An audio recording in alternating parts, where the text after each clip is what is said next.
சென்னை அண்ணா சாலையில் இன்று பிஎஸ்என்எல் அலுவலகத்தில் திடீர் தீ விபத்து ஏற்பட்டதால் பெரும் பரபரப்பு ஏற்பட்டது. குறிப்பாக சென்னை அண்ணா சாலையில் உள்ள தென்மண்டல பிஎஸ்என்எல் அலுவலகத்தில் இன்று காலை திடீரென தீ விபத்தானது ஏற்பட்டிருக்கிறது. 8 மாடிகள் கொண்ட இந்த அலுவலகத்தில் 4வது தளத்தில் இந்த தீ விபத்தானது ஏற்பட்டுள்ளது.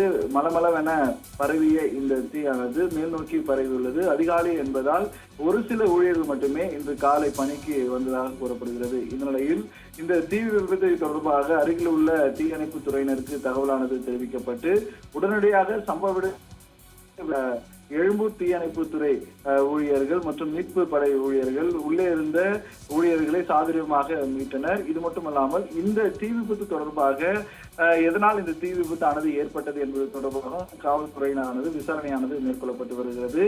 இந்த சம்பவம் அப்பகுதி பெரும் பரபரப்பை இருக்கக்கூடிய நிலையில் அதிகாலையில் எந்த அளவுக்கு அதாவது அலுவலகத்தில் உள்ளே இருந்த பொருட்களானது சேதமானது ஏற்பட்டிருக்கிறது. இது மட்டுமல்லாமல் அருகில் உள்ள அதாவது வேப்பேரி தீயணைப்பு துறையிலிருந்தும் தீயணைப்பு வாகனம் மூலமாகவும் தீயை அணைக்கக்கூடிய பணியில் மீட்பு படை மற்றும் தீயணைப்பு துறை வீரர்கள் தீவிரமாக ஈடுபட்டனர். இது மட்டுமல்லாமல் தற்பொழுது இந்த தீ விபத்து காரணமாக அதிர்ஷ்டவசமாக அங்கு பணியாற்றி வந்த ஊழியர்களுக்கு எந்த ஒரு பாதிப்பும் இல்லாமல் உயிர் தப்பியது குறிப்பிடத்தக்கது.